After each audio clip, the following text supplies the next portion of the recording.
મીટિંગની શરૂઆત કરીએ પહેલાં આપણે વચન વાંચીશું અને આપણું થીમ છે આજનું નિયમશાસ્ત્ર અને તેઓના જીવન ન થાવ માંથી 6 ને 8 છે અને આજનું આપણું થીમ છે નિયમશાસ્ત્ર ગીતશાસ્ત્ર 1 અને 2 ની અંદર કહેશે કે પણ યહોવાના નિયમશાસ્ત્રથી તે હર્ષ પામે છે અને રાત દિવસ તે તેના નિયમશાસ્ત્રનું મનન કરે છે। આવો આપણે શરૂઆતની પ્રાર્થના કરીએ। પ્રાર્થનામાં જઈએ। પ્રભુ, મેં તમારો આભાર માનીએ છીએ, તમારી સ્તુતિ કરીએ છીએ। તમે પવિત્ર અને એવા દેવ પ્રભુ તમે છો, રાજાઓના રાજા અને પ્રભુઓના પ્રભુ તમે છો। આજનો આખો દિવસ પ્રભુ સવારથી તે અત્યાર સુધી તમે અમને સાચવ્યા, સંભાળ્યા, અમારું રક્ષણ કર્યું, અમારી સંભાળ લીધી, દરેકની કાળજી લીધી, દરેકના નોકરી પર જવામાં તમે સહાય કરી, મદદ કરી અને પ્રભુ અત્યારે સાંજના સમયની અંદર પ્રભુ તમારું પવિત્ર નામ લેવાને માટે તમે દરેકને તમે એકત્ર કર્યા છે। બાપ, અમે તમારો આભાર માનીએ છીએ, તમારી સ્તુતિ કરીએ છીએ। અમે આભાર માનીએ છીએ શું બાપ કે તમે આખો દિવસ સાચવ્યા છે, સંભાળ્યા છે, દરેક કાર્યમાં તમે સહાયને મદદ કરી છે અને આભાર માનીએ છીએ કે તમે જીવતામાં ઘણી જીવતા રાખ્યા છે। તમે અમારા પ્રભુ છો, તમે અમારા દેવ છો, તમે અમારા રખેવાળ છો। અમે તમારો આભાર માનીએ છીએ અને પ્રભુ અમે આ સંગતને તમારા હાથમાં સોંપીએ છીએ। અહીંયા આગળ સ્તુતિ આરાધના કરવી, પ્રાર્થના કરવી, વચન સાંભળવું, વિનંતી લેવી, સગડું પ્રભુ ઈશુ તમારા પવિત્ર અને પ્યારા નામમાં હા ને આમેન કરો એવી અમારી પ્રાર્થના અને વિનંતી છે। આ સંગતને આવેલા દરેક વલાઓને અમે તમારા હાથમાં સોંપીએ છીએ। દરેકનું સુકાન તમે તમારા હાથમાં લો અને દરેકને તમે સાચવો, સંભાળો, સહાયને મદદ કરો એવી અમારી પ્રાર્થના અને વિનંતી છે। ઈસુ પ્રભુના નામમાં માગ્યું, સાંભળો ને માન્ય કરજો બાપ। માથીનો 5મો અધ્યાય અને 5મો અધ્યાય 17 થી 20 કલમ।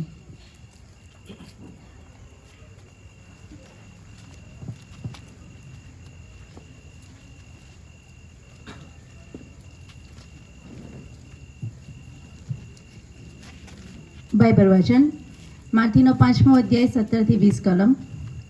મારા બાઇબલ પ્રમાણે પાન નંબર 4। નિયમશાસ્ત્ર અથવા પ્રબોધકોની વાતોનો નાશ કરવાને હું આવ્યો છું એમ ન ધારો। હું નાશ કરવા તો નહીં પણ પૂર્ણ કરવા આવ્યો છું। કેમ કે હું તમને ખચિત કહું છું કે આકાશ તથા પૃથ્વી જતા રહેશે, રહે ત્યાં સુધી સગડા પૂરા થયા વગર નિયમશાસ્ત્રમાંથી એક કાનો અથવા એક માત્ર જતો રહેશે નહીં।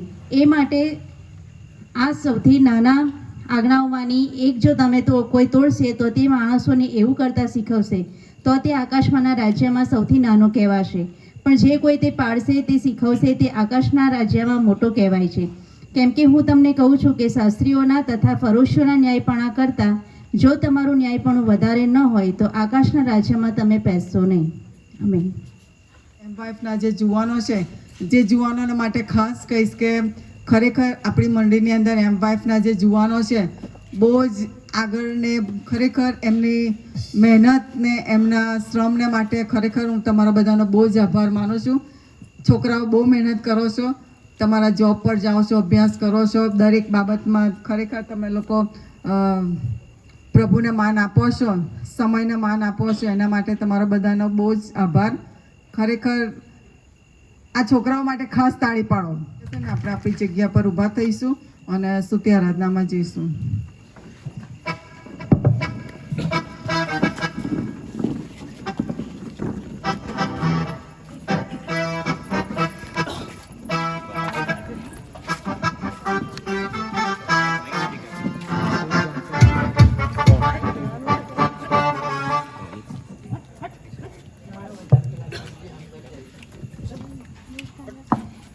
आओ આપણે તાળીઓ સહિત પહેલા ગીતમાં દોહરાઈએ, જય દેને વાલે પ્રભુ यीशु को।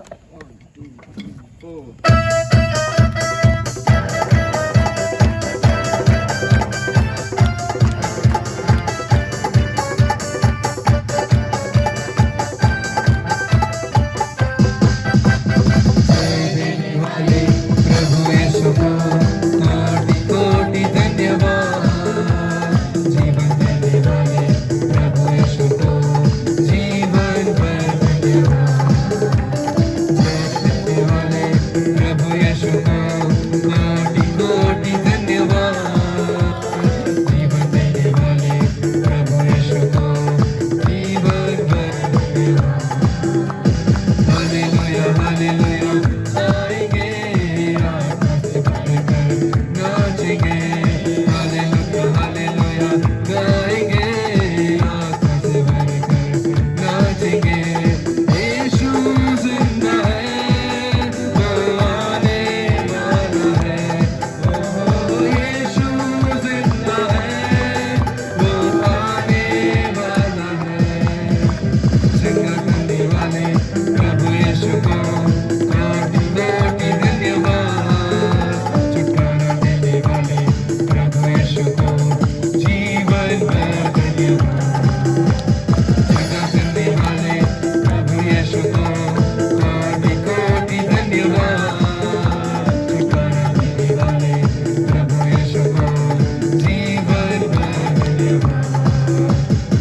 સમય શાંત રહીએ અને આપણા બધા પ્રોબ્લેમ્સને એ બધું સાઈડ પર મૂકીને થોડીક વાર આપણે શાંત રહીને ઈશ્વરની સ્તુતિ કરીએ, આરાધના કરીએ.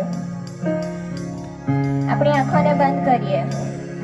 આપણે એ યાદ રાખીએ કે આપણી જોડે પહેલાં બી, અત્યારે બી અને આવનાર જેટલો બી સમય છે ત્યાં સુધી ઈશ્વર આપણી સાથે રહેશે.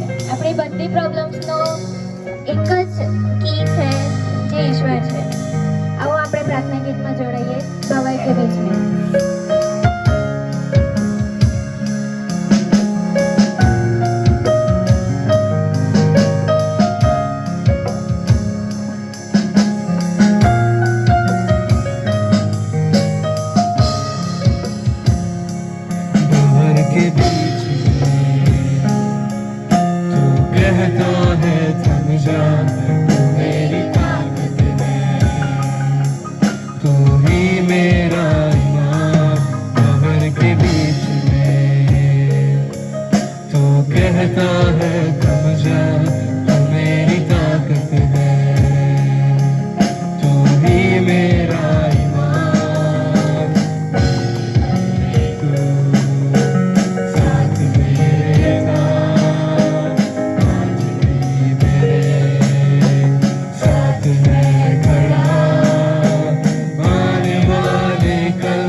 અમારા જીવનમાં ઉતારી શકીએ, અમે સમજી શકીએ એવું તમે થયા દો. આ ટૂંકીને નમ્ર વિનંતી તમારા હાથમાં સોંપાત આ સાંભળોને સ્વીકાર કરો બાપા. અમે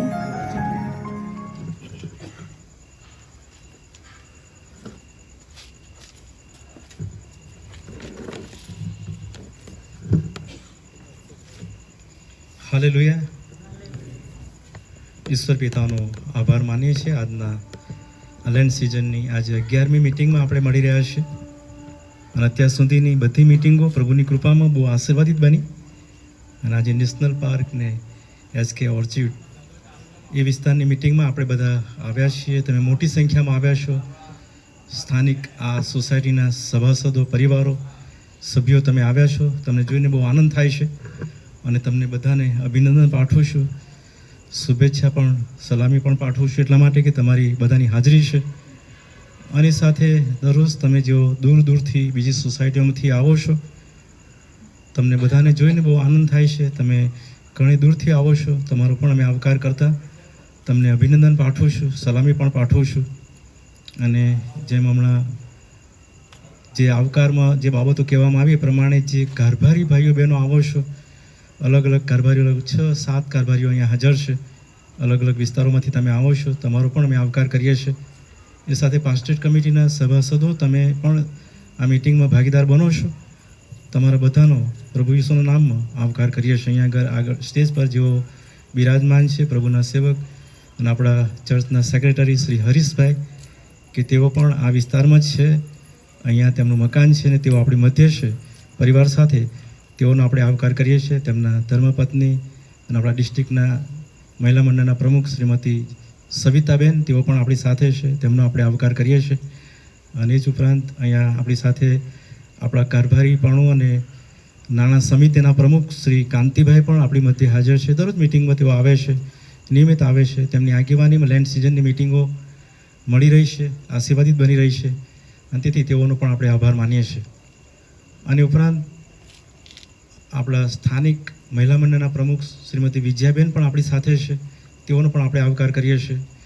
MYFના જુવાનો જેઓ ગજબની સેવા આપે છે, તેઓનો પણ આપણે આવકાર કરીએ છીએ. અને MYFના જુવાનો એ સ્તુતિ આરાધનામાં સુંદર દોરવણી, માર્ગદર્શન અને સુંદર ગીતો દ્વારા, ઇન્સ્ટ્રુમેન્ટ દ્વારા તેઓ આપણી મધ્ય આરાધના કરાવે છે. એ જુવાનોનો પણ આપણે આભાર માનીએ છીએ.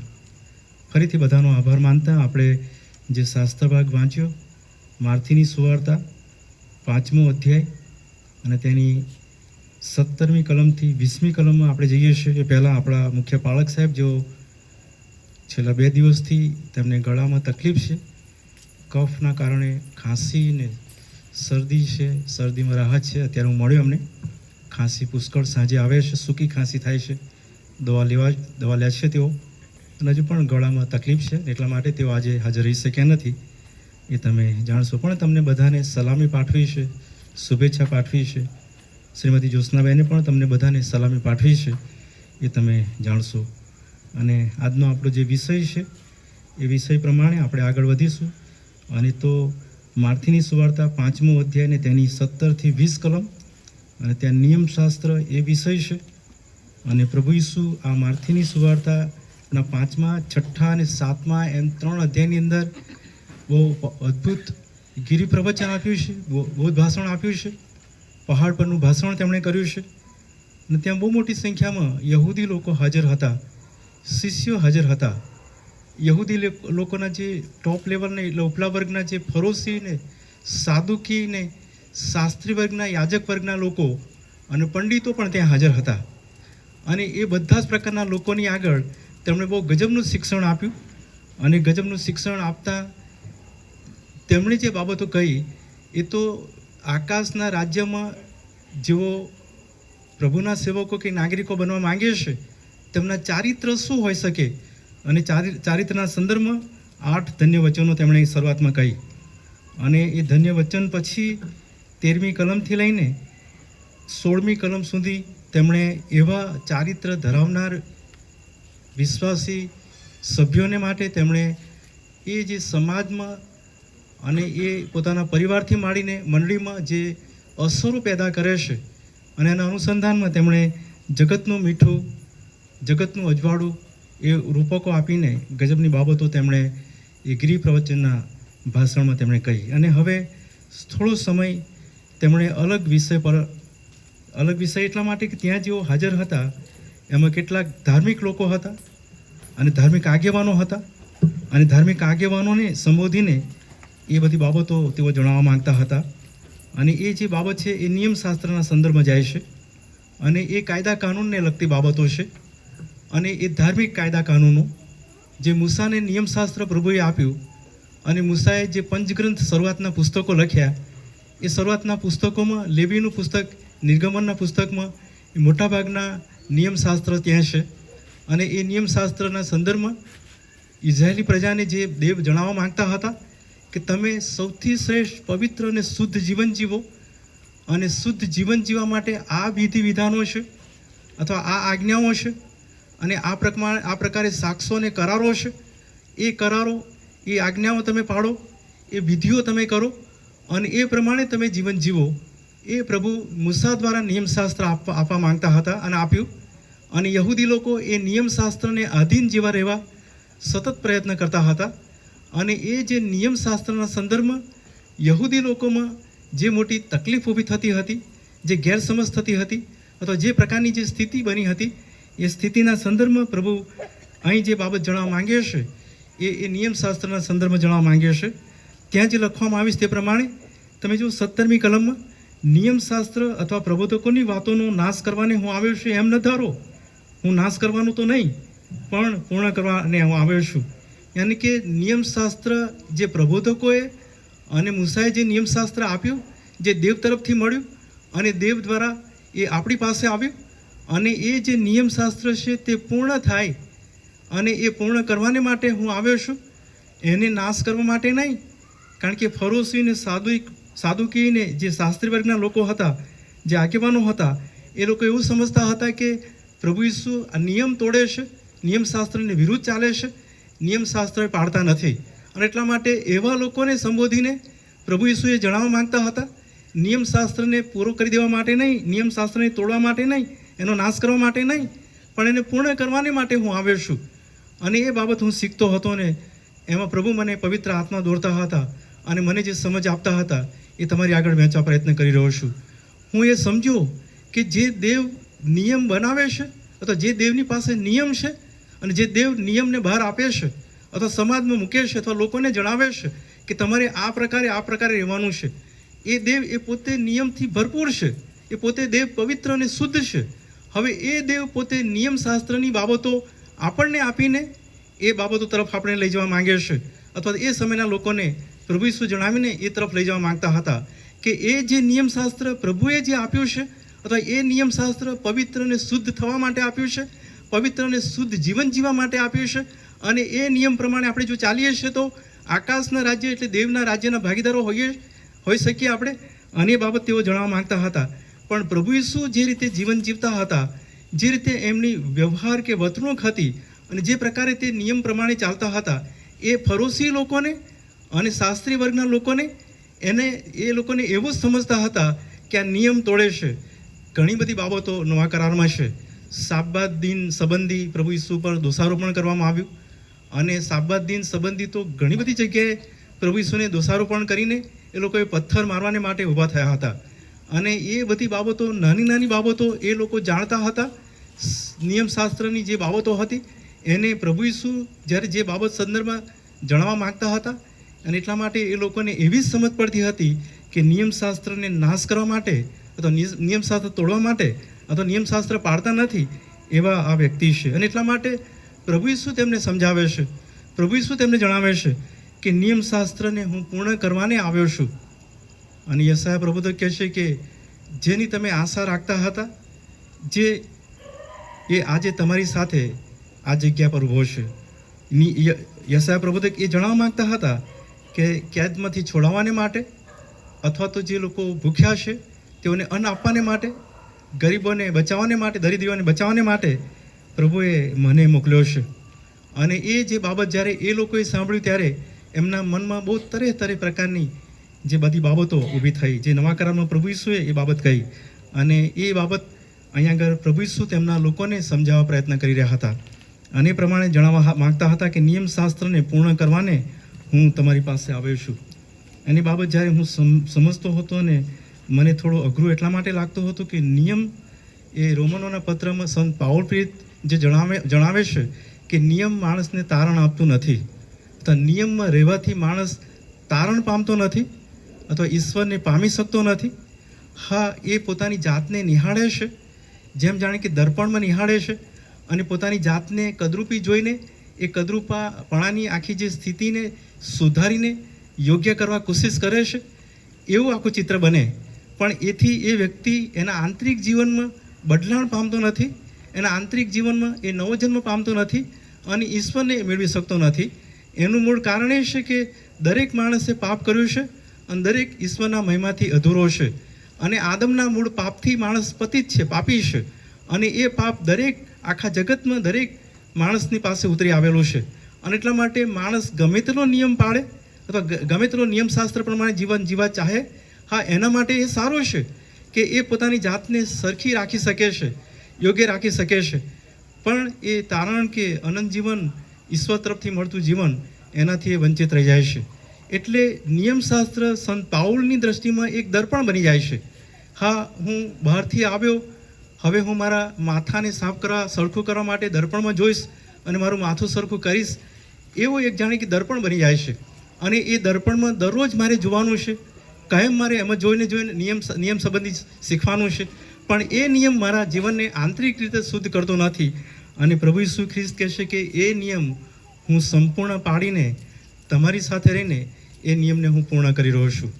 અને આપણે જાણીએ છીએ કે જૂના કરારના પ્રબોધકોએ જે બાબતો પ્રભુ ઈસુ વિશે કહેવામાં આવી અને પ્રભુ વિશે જે ભવિષ્ય વચનો કીધા, એ બધા જ અક્ષરશઃ પ્રભુ ઈસુ ખ્રિસ્તમાં પૂર્ણ થયા.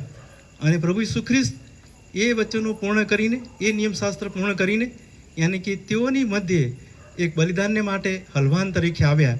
એ બધી બાબતો જ્યારે પ્રભુ ઈસુ વજસ્તંભ પર છેલ્લે એક વાણીમાં કહ્યું કે સંપૂર્ણ થયું, યાની કે એ જે વિધિ વિધાનો છે હવે જૂના કરારમાં, એ સંપૂર્ણ પ્રભુ ઈસુએ પોતે પાળ્યા.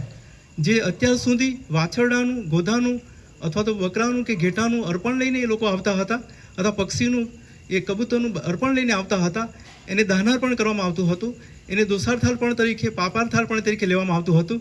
અને એ લોહી જોઈને યહોવા દેવ તેમના પાપ માફ કરે, એવી આખી જે વિધાન હતું, વિધિ હતી, એક યજ્ઞ હતો. અમે હવે એ પ્રભુ ઈસુ ખ્રિસ્તમાં પૂર્ણ થાય છે. અને એ પૂર્ણ વિધાન, પોતે નિયમ પૂરેપૂરો પાડ્યો છે, પોતે હલવાન બન્યા છે, પોતે યાજક બન્યા છે, પોતે પ્રમુખ યાજક બન્યા છે, પોતાનું રક્ત તેમણે વહેવડાવ્યું છે. તે પ્રમુખ યાજક તરીકે પોતાનું રક્ત લઈને દેવ બાપની આગળ જઈને ઊભા છે. હવે એ નિયમ તેમણે પાડીને એ જણાવવા માંગે છે કે નિયમને મેં પૂર્ણ કર્યો છે. અથવા ત્યાં એ જણાવવા માંગે છે કે નિયમ શાસ્ત્રનો નાશ કરવા નહીં, પણ નિયમ શાસ્ત્રને પૂર્ણ કરવા હું આવ્યો છું. એટલે વિધિ વિધાનો હવે પૂરા થઈ જાય છે, યજ્ઞાર્પણો રહેતા નથી. હવે તો નવા કરારની મંડળી માટે તો આભાર સ્તુતિ રહી, ઈશ્વરની ભજન કરવાનું રહ્યું, ઈશ્વરની આરાધના કરવાની રહી. અને તમને કહીશ કે ઈશ્વરની આરાધના એટલા માટે કરવાની છે કે ત્યાંથી સ્વર્ગમાંથી લુસિફરને ફેંકી દેવામાં આવ્યો. અને લુસિફર તો એ પ્રભુનો ખાસ ગાયક વૃંદનો એક ગાયક, મુખ્ય એ આરાધના કરાવનાર એક ક્વાયરનો આગેવાન હતો. અને એને ત્યાંથી ખસેડી દેવામાં આવ્યો અને એનું સ્થાન મંડળીને આપ્યું, આપણને આપ્યું કે આપણે તેની આરાધના કરીએ. એ સ્થાન પ્રભુએ તમને ને મને આપ્યું. એ આ એમવાયએફના જુવાનો જે આરાધના કરાવે છે તેમને આપ્યું, ક્વાયરને પૂરું પાડ્યું. આપણા જીવનોમાં હોઠોથી જ આપણે ગીતો ગાઈએ છીએ, સ્તુતિ કરીએ છીએ, પ્રભુનું ભજન કરીએ છીએ. એ સ્થાન પ્રભુએ આપણને એટલા માટે આપ્યું છે કે પ્રભુ આપણા દ્વારા તેમની આરાધના થાય. અને એટલા માટે એ નિયમશાસ્ત્ર સંપૂર્ણ થાય. એ નિયમશાસ્ત્ર પ્રભુ ઈસુ ખ્રિસ્તે પાડ્યો છે. અને એ નિયમશાસ્ત્ર સંબંધી ઘણી બધી બાબતો મેં અહીં લખી છે. હું પહેલી બાબત તમારી આગળ કહીશ કે પ્રભુ ઈસુ ખ્રિસ્ત નિયમશાસ્ત્રનો નાશ કરવા નહીં, પૂર્ણ કરવા તે આવ્યા છે. અને એ દ્વારા તે પૂરેપૂરું એ લોકોને શીખવા માંગતા હતા કે સાચો નિયમ તો એ છે કે હૃદયથી શરૂ થાય છે, બાહ્યથી નહીં, આંતરિક સ્થિતિથી શરૂ થાય છે. અને આ લોકો બાહ્યકરણમાં માનતા હતા. એ લોકો નિયમો બહુ જ નાની નાની બાબતો કાનો માત્ર ધ્યાનમાં રાખીને એ લોકો પાડતા હતા. પણ એમના હાર્ટમાં, એમના હૃદયમાં તો કંઈક જુદું હતું. એમના મનોમાં જે વિચારો, એમના હૃદયમાં જે ભૂંડી બાબતો, એમના હૃદયમાં જે લાલસાઓ હતી અને જે બધી પરિસ્થિતિ, શોષણ કે અલગ અલગ પ્રકારની જે પાપ હતા એમના હૃદયમાં, એ બધા અકબંધ હતા. પણ નિયમ તો એ લોકો નિયમિત પાડતા. સાબાત હે તે સાબાતના દિવસે કશું જ કામ નહીં કરવાનું, ખોરાક પણ નહીં બનાવવાનો, રાંધવાનો પણ નહીં, અને આખો દિવસ એ પ્રમાણે રહેવાનું. અને એ રીતે એ લોકો રહેતા.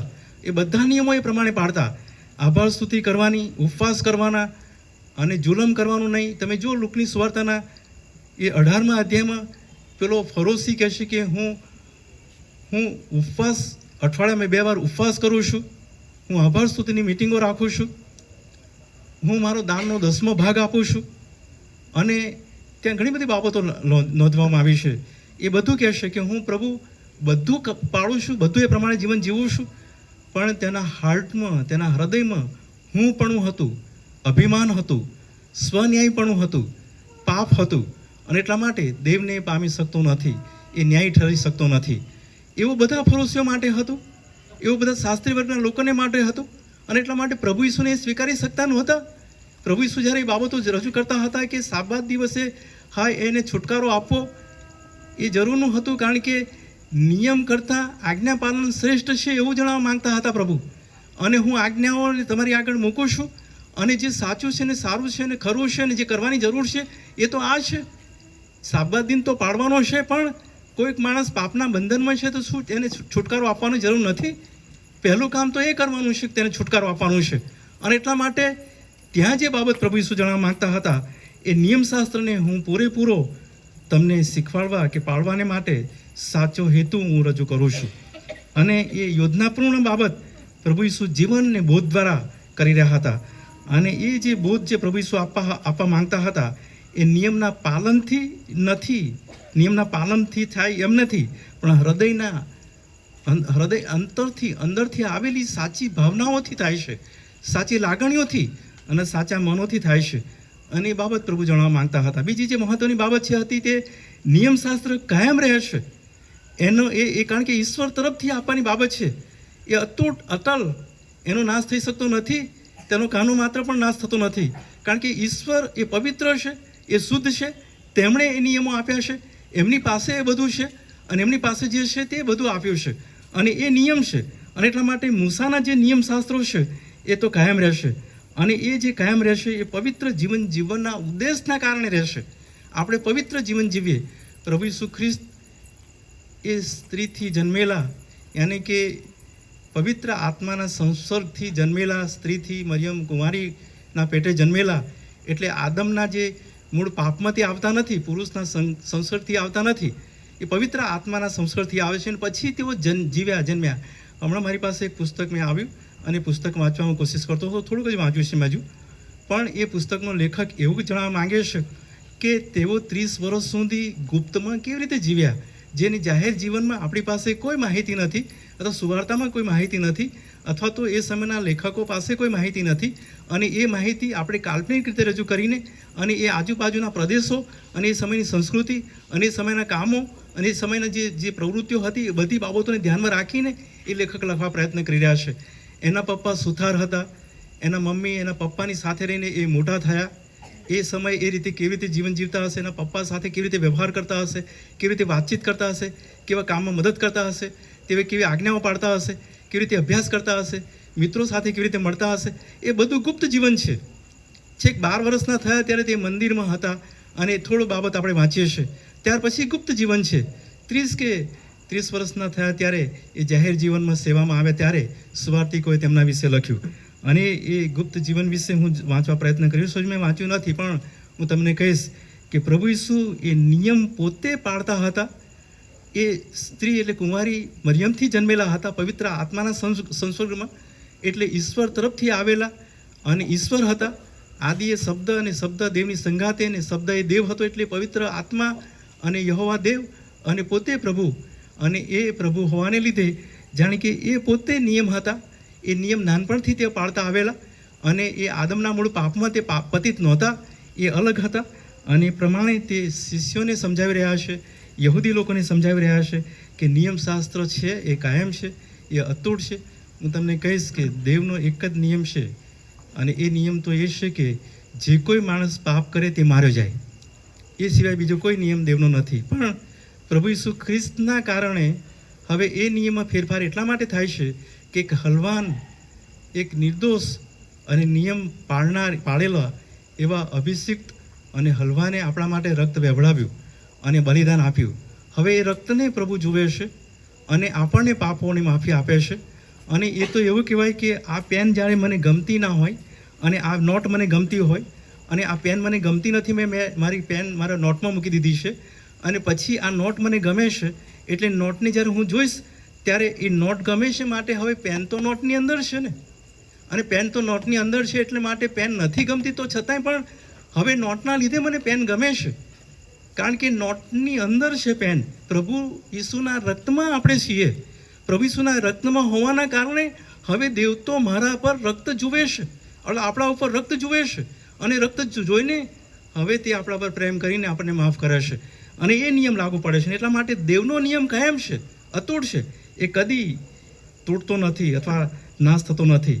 ત્રીજી જે બાબત છે, આજ્ઞા પાલન બહુ જરૂરનું છે. હું તમને કહીશ કે નિયમશાસ્ત્ર પાળવું એ હાર્ટથી, અંદરથી આવે, બહારથી નહીં.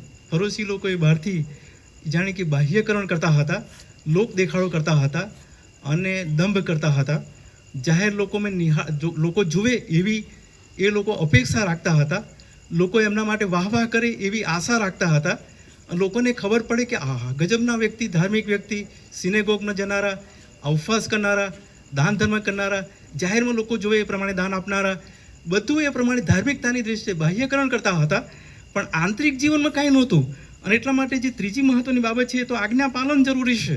પ્રભુ કહે છે કે જો તમે આજ્ઞા પાળો છો તો નિયમશાસ્ત્ર પૂર્ણ થાય છે. અને એટલા માટે ત્રીજી મહત્વની બાબત, શબ્દોથી નહીં પણ કર્મો દ્વારા, અથવા પહેલો યોહાન તેનો 3 અધ્યાયની 18મી કલમમાં લખવામાં આવ્યું છે એ પ્રમાણે શબ્દથી કે જીવનથી નહીં પણ કૃત્યને સત્યમાં આપણે એકબીજાને પ્રીતિ કરીએ, અને એ પ્રમાણે કરીએ છીએ તો નિયમ પાળીએ, તો નિયમશાસ્ત્ર પ્રમાણે આપણે ચાલીએ છીએ. અને પ્રભુ એ જણાવવા માંગતા હતા. ચોથી જે બાબત તમારે આગળ જણાવવા માંગુ છું તો ન્યાય અને સત્ય હૃદયનું મહત્વ છે. શાસ્ત્રીઓ અને ફરોશીઓ લોકોના જીવનમાં જે ન્યાયપણું હતું એ સ્વન્યાય કેન્દ્ર હતું, પોતાના હાર્ટ એટલે અહમ હતું. અને પ્રભુ અહમ, અભિમાનને કદી સાંખી લેતા નથી, એવા લોકોને ફેંકી દેશે. બાઇબલ એવું કહેશે, લ્યુસિફરને પ્રભુ ઈસુએ ફેંકી દીધા, નબુખાન નિસાર જેવા મોટા સમ્રાટોને પ્રભુ ઈસુએ ફેંકી દીધા, બહુ મોટા મોટા આગેવાનોને પ્રભુએ ફેંકી દીધા. આજે પણ પ્રભુ એવા અભિમાન કરનારા લોકોને ફેંકી દેશે, કારણ કે અભિમાન પ્રભુ કદી કોઈને સાંખી લેતા નથી. અને એટલા માટે એ ન્યાય, એ સત્ય હૃદય પ્રભુ જુએ છે અને એને મહત્ત્વ આપે છે. અને એવા લોકોને પ્રભુ આગળ આકાશના રાજ્યમાં સ્થાન આપે છે. અને ફરોશી લોકો એવા નહોતા, એ નિયમશાસ્ત્ર જાણતા હતા ખરા. શાસ્ત્રી લોકો તો નિયમશાસ્ત્રના ટીચરો હતા, શિક્ષકો હતા, એ લોકો બીજાઓને નિયમશાસ્ત્ર શીખવતા હતા, પણ એ લોકો પાળતા નહોતા. અને એટલા માટે એ લોકોને કહે છે કે નિયમશાસ્ત્ર એને પાળવાને માટે નહીં, હું પૂર્ણ કરવા માટે આવ્યો છું. તમે મને જુઓ અને મને અનુસરો. પાંચમી જે બાબત છે, પ્રભુ ઈસુ ખ્રિસ્ત પોતે એ બાબત શીખવતા હતા. અને તો એ શીખવતા હતા કે ઈશ્વરનું વચન કાયમ રહેશે અને નિયમશાસ્ત્રનો કદી નાશ થવાનો નથી, અને તેનો સાચો હેતુ એ ચોક્કસ આપણી મધ્ય પસાર થશે, એનો પ્રસાર થશે અને એ પાળવામાં આવશે. અને એ પ્રભુ ઈસુ એ આકાશના રાજ્ય એટલે મંડળીના રાજ્યને માટે કર્યા હતા. એ આકાશનું રાજ્ય એટલે મંડળીનું રાજ્ય. આપણે મંડળીના રાજ્યમાં આવ્યા, પવિત્ર આત્માના સમયમાં આપણે આવ્યા. પવિત્ર આત્મા હવે કામ કરે છે. પ્રભુ ઈસુ તો બાપને સ્વર્ગમાં બાપાને જમણે હાથે છે, અને ત્યાંથી તેમણે પવિત્ર આત્મા આપણી પર મોકલી આપ્યા છે, અને પવિત્ર આત્મા આપણને દોરે છે, અને પવિત્ર આત્મા આપણી સાથે કામ કરે છે. અને હું જ્યારે આ બાબત શીખતો હતો, સમજતો હતો, ત્યારે હું ઉદાહરણો શોધવા કોશિશ કરતો હતો અને પ્રાર્થના કરતો હતો, પ્રભુ બાઇબલમાંથી કયા ઉદાહરણો છે. અને પ્રભુએ મને બાઇબલમાંથી એ ઉદાહરણો બતાવતા હતા. સૌથી પહેલાં જે ઉદાહરણ મને બતાવ્યું એ તો ઉડાવ દીકરાનું બતાવ્યું. અને લુકની સુવાર્તાના 15મા અધ્યાયમાં ઉડાવ દીકરાનું દ્રષ્ટાંત છે. અને તમે જે ઉડાવ દીકરાનું દ્રષ્ટાંત તમે કાઢો, અને ત્યાં લુકની સુવાર્તાના 15મા અધ્યાયની અંદર 25મી કલમ પછી બીજું એક પાત્ર શરૂ થાય છે. અને એ જે બીજું પાત્ર થાય છે એ નાનો દીકરો અને મોટો દીકરોમાં મોટા દીકરાનું પાત્ર શરૂ થાય છે. અને મોટો દીકરો, વડો દીકરો ખેતરમાંથી આવ્યો, ત્યાંથી તે ઘર નજીક આવી પહોંચ્યો, ત્યારે તેણે ગાયનો તથા નાચનો અવાજ સાંભળ્યો. તેણે ચાકરોમાંના એકને બોલાવીને પૂછ્યું કે આ શું છે. તેણે તેમને કહ્યું કે તારો ભાઈ આવ્યો છે, તેથી તારા બાપે પાળેલા વાછરડાને કપાવ્યો છે, કેમ કે તેને સહી સલાહ પાછો મળી આવ્યો છે. પણ તે ગુસ્સે થયો, માહે જવાને રાજી નહોતો, તેથી તેના બાપે બહાર આવીને તેને આજીજી કરી. પણ તેણે બાપને કહ્યું કે હું આટલા બધા વર્ષોથી તારી ચાકરી કરું છું અને તારી આજ્ઞા મેં કદી ઉથાપી નથી, તો પણ મારા મિત્રોની સાથે ખુશાલી કરવાની સારું તે લવારું સરખું પણ કદી મને આપ્યું નથી. પણ આ તારો દીકરો કસબણોની સાથે તારી મિલકત ખાઈ ગયો, અને તું એને આનંદ કરી રહ્યો છું, તું મિજબાની કરી રહ્યો છું, તું મોટી મીટિંગ રાખી રહ્યો છું. એ જે મોટો દીકરો છે એ ફરોશી વર્ગનો ગણાય, અથવા ધાર્મિક ગણાય, અથવા એ ધાર્મિકતા હું અત્યાર સુધી તારી સાથે હતો તારી સેવા ચાકરી કરતો હતો, ખેતરોના કામ કરતો હતો, તું જે કહેતો હતો એ પ્રમાણે કરતો હતો. મારા માટે તે કશું કર્યું નહીં, પણ એના હૃદયમાં જે અભિમાન હતું ને, ન્યાયપણાનું, સ્વપણાનું, એ અભિમાનના કારણે એ ફેંકાઈ જતો હતો. એનો બાપ જ્યારે આજીજી કરતો હતો ત્યારે પણ એ માનવા તૈયાર નથી. પેલો નાનો દીકરો કે જે કસબેણોની સાથે બધું વેડફી દીધેલું, પસ્તાવો કરીને પાછો આવ્યો, એને પ્રભુએ સ્વીકાર્યો હતો, એના બાપે સ્વીકાર્યો હતો, પણ મોટા દીકરાને સ્વીકાર્યો નહીં. કારણ કે મોટા દીકરો એ ધાર્મિક હતો, એ આંતરિક ધાર્મિક નહોતો, માહિતી અભિમાની હતો. અને પ્રભુ એ જાણતા હતા, બાપ એ જાણતા હતા, અને એ પરિસ્થિતિમાં બાપ તેને સમજાવવા કોશિશ કરી રહ્યા હતા. મોટો દીકરો એ સમજતો નહોતો. બીજું મને દ્રષ્ટાંત મળ્યું, અને એ તો લુકની સુવાર્તાના 10મા અધ્યાયમાં ભલો સમરૂની. અને ભલો સમરૂની આપણે જાણીએ છીએ કે એક પંડિત માણસ પ્રભુ ઈસુનું પરીક્ષણ કરવા આવ્યો, અને પંડિત માણસ પ્રભુ ઈસુનું પરીક્ષણ કરતા ત્યાં જે બાબત પ્રભુ ઈસુને પ્રશ્ન કરે છે કે ઉપદેશક, મારે અનંત જીવન પામવું છે. તમે જો લુકની સુવાર્તા અને તેનો 10મો અધ્યાય અને તેની 25મી કલમથી પંડિતે ઊભા થઈને પરીક્ષણ કરતા, ઉપદેશક, અનંત જીવનનો વારસો પામવા મારે શું કરવું, એ પ્રશ્ન તેમને પૂછ્યો. અને પ્રભુ ઈસુએ તેને સામે જવાબ આપ્યો, નિયમશાસ્ત્રમાં શું લખેલું છે? અને તેણે સામે જવાબ આપ્યો, તેણે ઉત્તર આપ્યો કે તારા દેવ પ્રભુ પર તારા ખરા હૃદયથી તથા તારા ખરા જીવથી તથા તારા પૂરા સામર્થ્યથી તથા તારા ખરા મનથી પ્રેમ રાખો, અને જેવો પોતા પર તેવો તારા પડોશી પર પ્રેમ રાખો. અને તેણે તેને કહ્યું કે તેણે ઠીક ઉત્તર આપ્યો છે. એને નિયમશાસ્ત્ર તો ખબર હતી, આખા નિયમશાસ્ત્રોની સૌથી મોટી આજ્ઞા હતી એ પણ એને ખબર હતી. પ્રભુ ઈસુએ કીધું કે શું તું નિયમશાસ્ત્ર જાણે છે?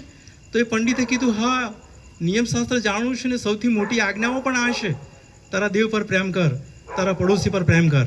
એ આજ્ઞા હું નાનપણથી જાણતો આવ્યો છું, પૂરા સામર્થ્યથી, પૂરા બળથી, પૂરા મનથી તેને પાળ. એ તો હું જાણતો આવ્યો છું, ને પ્રભુને આનંદ થયો, અને પ્રભુએ તેને કીધું કે ત્યાં એ પ્રમાણે તું કર. પણ એણે વધારે પરીક્ષણ કરતાં પ્રભુ ઈસુની આગળ બીજો પ્રશ્ન કર્યો કે મારો પડોશી કોણ? અને ત્યાં આખો એક વાર્તા પ્રભુએ તેને શિક્ષણ આપવાને માટે કહી. અને એ પેલો પુરુષ, એ મુસાફર, એ રસ્તે જતો હતો ને લૂંટારાના હાથમાં પડે. આપણે જાણીએ છીએ, હું આખી વાત કહીશ નહીં, પણ ત્યાંથી લેવી પસાર થયો, ત્યાંથી યાચક પસાર થયો. એ બંને બાજુમાં થઈને ફંટાઈને ચાલ્યા ગયા. એ બહુ ગજબના ધાર્મિક લોકો હતા, બહુ ગજબના નિયમશાસ્ત્ર પાડનારા હતા, સમાજમાં આગલા એટલે ઉપલા વર્ગના લોકો હતા. નિયમશાસ્ત્ર અને મંદિર તો એમના હતા, એમને મંદિરમાં આવવા દેવા, જવા દેવા એ બીજા કોઈનું કામ નહીં, એ લોકોનું કામ હતું. સિનેગોગમાં પ્રાર્થના માટે કોઈને અંદર જવા દેવા, એમની પરમિશન લેવાની, એવા એ લોકો હતા. એ લોકો આ લૂંટારાના હાથમાં અધમો થઈને સાઈડ પર પડેલા વ્યક્તિની સામે જોયું નહીં, એના માટે કંઈ દયા આવી નહીં, કરુણા આવી નહીં, રસ્તા પર ફંટાઈને ચાલ્યા ગયા.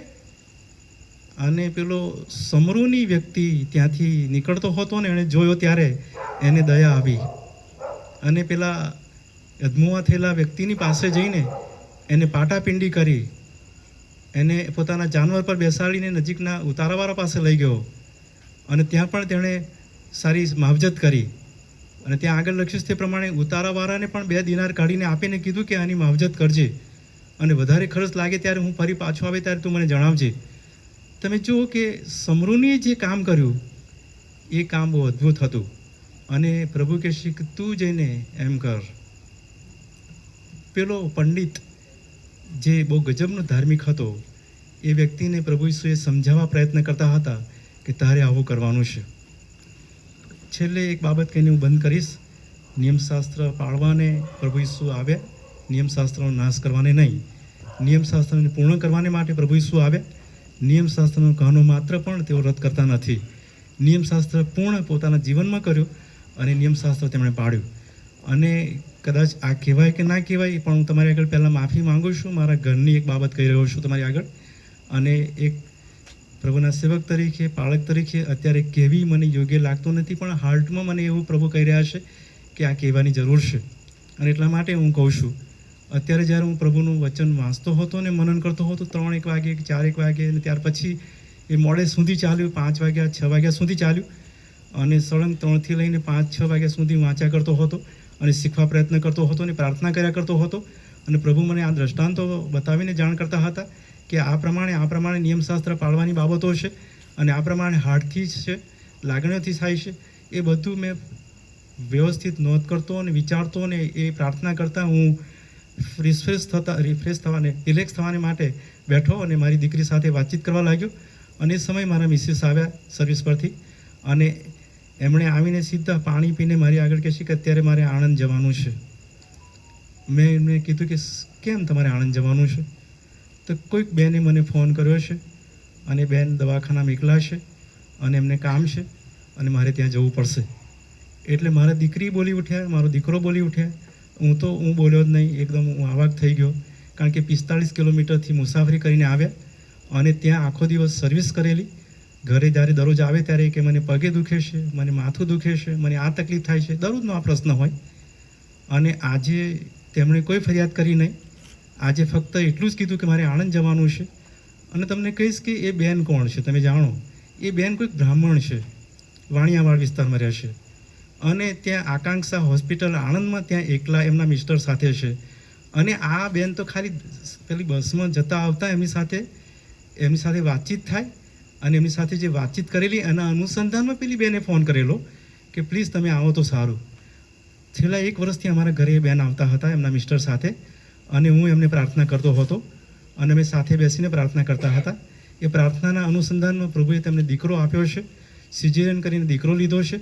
અત્યારે મારા મિસિસ આણંદ ગયા. અમે બધાની ઈચ્છા નહોતી કે તમે આણંદ ના જશો, કારણ કે શરીર તમારું નબળું થઈ જશે, બીમાર થઈ જશે. સવારે પાછું સર્વિસ પર જવાનું જ 45 કિલોમીટર અને આખો દિવસ સર્વિસ કરવાની જ, આખી રાતનો ઉજાગરો થશે. આખા દિવસ સર્વિસ કરીને આવ્યા છે. એમના હૃદયમાં કોઈ ભાવ એવા કશા હતા નહીં કે હું હતાશ થઈ ગયા કે બીમાર થઈ ગયા, કોઈ બીખે એમના શરીરમાં દુખે છે કશું જ નહીં. મેં એમને ફક્ત એક જ શબ્દ કીધું કે તમે જશો નહીં. તો મેં પ્રભુને પ્રાર્થના કરી છે અને મને કશું થશે નહીં એમ કહીને નીકળી ગયા છે. અચ્છા, હું જે બાબત વિચારતો હતો એ આ જ વિચારતો હતો. પ્રભુ મને એ જ કહેતા હતા કે સાચો પડોશી તો આ છે. જે બાળક તરીકે પણ હું એવું વિચારતો હતો કે નિરાશ થઈ જઈએ, હતાશ થઈ જઈએ, દુઃખી થઈ જઈએ, થાકી ગયા, હવે જવાય નહીં, ના પાડી દઈએ, બીજા એમના કોઈ નથી, કોઈ એમના ઘરના કોઈ સભ્ય નથી, શું એ લોકો ના જાય? એવા કેટલાય પ્રશ્નો મગજ પર આવી ગયા. પણ હું તમને કહીશ કે એમાંનો કોઈ પ્રશ્ન મારા મિસિસને આવ્યો નહોતો અને એ ગયા. ત્યારે મને એ સમજ પડી કે પ્રભુ મને એ દ્રષ્ટાંત દ્વારા સમજ આપતા હતા કે સાચો પડોશી કોણ, સાચું નિયમશાસ્ત્ર શું, સાચું નિયમશાસ્ત્ર ક્યાં પાળવાની જરૂર છે અને સાચા નિયમશાસ્ત્રમાં ક્યાં રહેવાની જરૂર છે. અને એ સમજ પડી મને અને હું પ્રભુનો આભાર માન્યો. અને તમને કહીશ કે બાળક તરીકે પણ હું એવું વિચારતો હતો કે આવું તે કરાતું હશે અથવા આવા થાકેલા વ્યક્તિએ ત્યાં જવાતું હશે? આખી રાત એની સાથે બેન સાથે બેસવાનું, રહેવાનું, ઉજાગરો કરવાનું એ શક્ય લાગતું નથી. પણ હું તમને કહીશ કે પ્રભુ મને આત્મામાં દોરવણી આપતા હતા અને મને સમજ આપતા હતા કે સાચું નિયમશાસ્ત્ર પાળવાની જે રીતભાતો છે ને એ આ છે. હવે એ મારા મિસિસને ખબર નથી, એમણે આજે કર્યું છે. અમે એમની સાથે ચર્ચા પણ નથી કરી અને આના વિશે વાત પણ નથી કરી. પણ આ તો મારા હૃદયમાં, મારા હાર્ટમાં એ બાબતો આવે છે અને તમને જણાવી રહ્યો છું. અમે એકબીજાની સાથે કોઈ ચર્ચાઓ કરી નથી, પણ મને ખબર પડી કે ભલો સમરૂની એટલે ભલો સમરૂની એ તો આપણો પડોશી એ છે કે જેની જરૂર છે, જે મુશ્કેલીમાં છે અને જેના પર આપણે દયા આવે છે. અને એ સાચું નિયમશાસ્ત્ર પ્રભુ કહેશે હું પાળવાને માટે, તેને પૂરેપૂરું કરવાને માટે તમારી પાસે આવ્યો છું. અને એ નિયમશાસ્ત્ર આપણે બધાએ પાળવાનું છે અને એ નિયમશાસ્ત્ર પ્રભુ ઈસુએ પાળ્યું છે. હવે જ્યારે એ નિયમશાસ્ત્ર પાળે છે ત્યારે પેલા વિધિ વિધાનો તો ખલાસ થઈ જાય છે, પણ પ્રભુએ જે 2 મુખ્ય આજ્ઞાઓ મોટી આપી દીધી છે, તું તારા બળથી, સામર્થ્યથી, તારા મનથી, પૂરા હાર્ટથી તારા દેવ પર પ્રેમ કર અને એટલો તારા પડોશી પર પ્રેમ કર. અને પ્રીતિ એ પાપના પૂંજને ઢાંકે છે, પ્રેમમાં આખો નિયમશાસ્ત્ર સમાઈ જાય છે. એ જે નિયમ પ્રભુએ આપ્યો છે, એ જે આજ્ઞા પ્રભુએ આપી છે, એ આજ્ઞા હવે આપણે પાળવાની છે. એ નવા કરારની આજ્ઞા છે, એ આકાશની મંડળીના સભ્યોની આજ્ઞા છે, એમને આપવામાં આવેલી આજ્ઞા છે અને હવે આપણે એ આજ્ઞા પાળવાની છે. જે કોઈ એ આજ્ઞા પાળે છે તે કદી ઝઘડા કરતા નથી, જે કોઈ આજ્ઞાઓ પાળે છે તે કોઈનું બગાડતા નથી, પ્રેમ એ કોઈનું આફળાઈ કરતું નથી, ફૂલાઈ જતું નથી, ખીજવાતું નથી, અપકાને લેખવતું નથી, પણ સર્વમાં હર્ષ પામે છે, આનંદ કરે છે, એકબીજાની સાથે રહે છે, હળીમળીને ચાલે છે, એકબીજાને માફ કરે છે, માફી આપે છે. હું તમને કહીશ કે આ સાચો નિયમ છે એ નિયમ પ્રભુ ઈસુએ પાડ્યો છે, એ નિયમ પ્રભુ ઈસુએ આપણને આપ્યો છે. એ નિયમ મારે પાડવાનો છે, આપણે પાડવાનો છે. ઘણી બધી પરિસ્થિતિઓ છે, પણ પ્રભુ આપણને એ નિયમો પાળવાને માટે, એ નિયમશાસ્ત્ર પણ રહેવાને માટે, એ આજ્ઞાઓ પાળવાને માટે આપણને વધારે સમજ આપે, બળ આપે. અને એટલા માટે આવો પ્રભુની પાસે જઈએ, કૃપા માંગીએ, આપણી આંખો બંધ કરીએ અને પ્રભુની પાસે માંગીએ કે પ્રભુ તમે જે નિયમો, તમે જે આજ્ઞાઓ અમને આપી છે તે આજ્ઞાઓ અમે પાડીએ. તમે આજ્ઞા પાલન ચાહો છો, તમે વિધિ વિધાનો નહીં, તમે યજ્ઞાર્પણો અમારી પાસે માંગતા નથી. તમે તો ફક્ત અમારા હાર્ટમાં, હૃદયમાં જે સાચી ભાવનાઓ છે, લાગણીઓ છે તે માંગો છો. અને એવું કરવાને માટે પ્રભુની પાસે આપણે જઈએ, આપણી આંખો બંધ કરીએ અને આપણે પ્રભુની પાસે માંગીએ, પ્રભુની પાસે જઈએ. પ્રભુ હું તમારી પાસે આવું છું, મને તમે એ સાચી આજ્ઞાઓ પાળવાને માટે, મને તમારા વિશ્વાસમાં વધારે આગળ વધવાને માટે, મને તમારી રીતભાત પ્રમાણે આગળ ચાલવાને માટે શીખવો. એ પ્રાર્થના આપણે કરીએ, આપણા મનોમાં એ પ્રાર્થના ચાલુ કરીએ. પ્રભુ આપણી મધ્ય હાજર છે, પ્રભુની હાજરી આપણી સાથે છે અને પ્રભુ આપણને બધાને દોરી રહ્યો છે. પ્રભુને ઈચ્છા છે કે આપણે હાર્ટથી, માહેથી પ્રભુને કાંઈક કહીએ. પ્રભુ એ અપેક્ષા રાખે છે કે મારો દીકરો કે મારી દીકરી એ મારી આગળ આવે ને બોલે.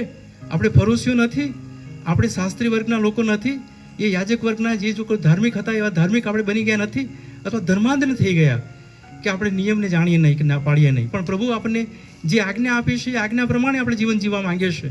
અને એ આજ્ઞાને માટે પ્રભુની આગળ પ્રાર્થના કરીએ.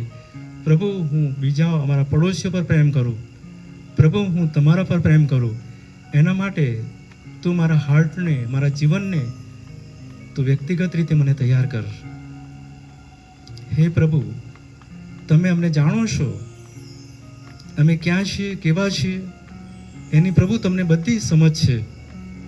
મારા હૃદયોમાં કેવા વિચારો ચાલે છે એ પણ તમે જાણો છો. પ્રભુ તમે અમારા વ્યક્તિગત જીવનના માહિતગાર છો. પ્રભુ અમારું ઉઠવું, બેસવું, વાતચીત, વ્યવહાર, સંગત એ બધું તમારી સાથે છે. પ્રભુ એનાથી અમે કાંઈ છુપાવી શકતા નથી, એની બહાર અમે જઈ શકતા નથી.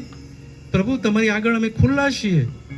તમે અમારા હૃદયને જુઓ છો, અમારા બાહ્ય દેખાવને જોતા નથી.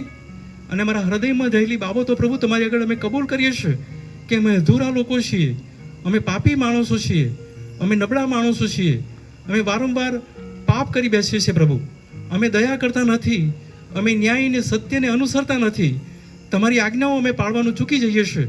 અમારામાં એ કરુણા ઉપજતી નથી બીજાઓ માટે.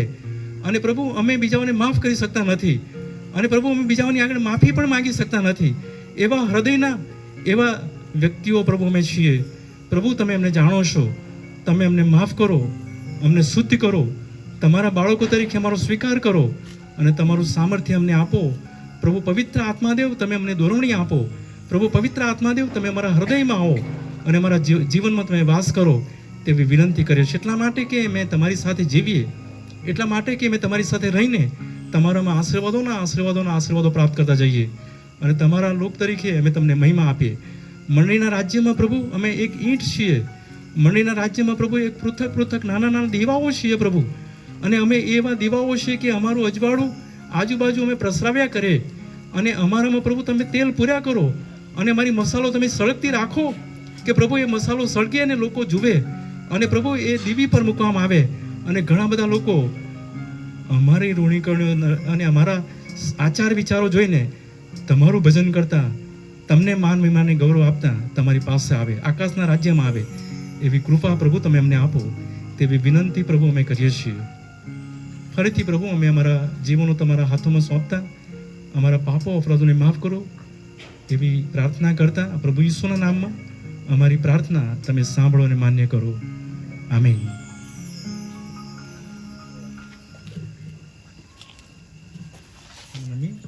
પવિત્ર ઈશ્વર, અમે ફરી તમારી સમક્ષ આવ્યા છીએ. પ્રભુ અમે તમારો બહુ જ આભાર માનીએ છીએ. આજની સાંજની મીટિંગ તમે આશીર્વાદિત બનાવી, અમને બધાને મોટી સંખ્યામાં તમે આ મીટિંગમાં લઈ આવ્યા. પ્રભુ તમારું ભજન કીર્તન અમે બધા સાથે મળીને કરી શક્યા. તપ ઋતુ એટલે આ વિસ્તારો એટલે કે આત્મિક જાગૃતિના સમયો તમે અમને આપીને સાચી પ્રાયશ્ચિત કરવાને માટે આખા વર્ષ દરમિયાન અમારા જીવનમાં થયેલી ભૂલો, તકલીફો અને બધી બાબતોને તમારી સમક્ષ લાવીને પ્રભુ અમે સતત તમારી પવિત્રતા હાંસલ કરવાને માટે આવી મિટિંગોમાં આવીએ અને તમારું અજાયબ વચન દ્વારા તમારું સામર્થ્ય મેળવીએ અને એ બાબત તમે અમારા જીવનમાં કરી રહ્યા છો અને તેથી અમે તમને માન મહિમાને ગૌરવ આપીએ છીએ પ્રભુ. અને અત્યારે અમે આ છેલ્લે તમારા બાળકો તરીકે છૂટા પડીશું ત્યારે તમે અમારી સાથે રહેજો, તમારી કૃપા અમને આપજો. આ વિસ્તાર એટલે કે નેશનલ પાર્ક સોસાયટી અને ત્યાંના રહીશોને પ્રભુ તમે આશીર્વાદ આપજો અને ઓર્ચિડ જે તેને પણ એ બધા રહીશોને તમે આશીર્વાદ આપજો. અને બેને કીધું એ પ્રમાણે જે કોઈ બીમાર છે તેમની તંદુરસ્તી તમે બનો અને જે કોઈ મરણો થયા આ વિસ્તારમાં એ બધા પરિવારોને તમે દિલાસો અને સામર્થ્ય આપજો. અને જે જુવાન દીકરા દીકરીઓ 10મા 12માની પરીક્ષા જો આ વિસ્તારમાંથી આપી છે બધા બાળકોને પણ તમે આશીર્વાદ આપજો અને બધાની સાથે તમે રહેજો તેવી ખાસ પ્રાર્થના વિનંતી પ્રભુ અમે કરીએ છીએ. અને ખાસ કરીને કારભારી બેનને પ્રભુ તમે આશીર્વાદ આપો, અંજુના બેનને પ્રભુ તમે અંજના બેનને પ્રભુ તમારી કૃપા આપો, તેમના પરિવારને તમારી સહાયને મદદ તમે બનો, તેમની સેવાઓને આસ્વાદિત કરો તેવી પણ અમે પ્રાર્થના કરીએ છીએ. હાજરીલા પ્રભુ તમારા દીકરા દીકરીઓ બધાને પ્રભુ તમારી કૃપા અને આશીર્વાદ આપજો તેવી વિનંતી કરતા પ્રભુ ઈસુમાં અમારી પ્રાર્થના તમે સાંભળો અને માન્ય કરો. આમેન. ઓ આકાશમાં અમારા બાપ, તમારું નામ પવિત્ર મનાવો, તમારું રાજ્ય આવો, જેમ આકાશમાં તેમ પૃથ્વી પર તમારી ઈચ્છા પૂરી થાઓ. દિવસની અમારી રોટલી આજ અમને આપો, જેમ અમે અમારા ઋણોને માફ કર્યા છે તેમ તમે અમારા ઋણોને માફ કરો. અમને પરીક્ષણમાં ન લાવો, ઊંડાઈથી અમારો છૂટકો કરો, કેમ કે રાજ્ય તથા પરાક્રમ તથા મહિમા સર્વકાળ સુધી તમારા છે. આમેન. અને હવે આપણા તારનાર પ્રભુ ઈસુ ખ્રિસ્તની કૃપા, ઈશ્વર પિતાનો પ્રેમ, પવિત્ર આત્માની મીઠી મધુરી દિવ્ય અને અનુપમ સંગત આપણી સાથે અને આ વિસ્તારના રહીશોની સાથે, મંડળીની સાથે, સેવકો સંતો ભક્તોની સાથે હમણાંથી લઈને સદા સર્વકાળ સુધી હોજો. આમીન.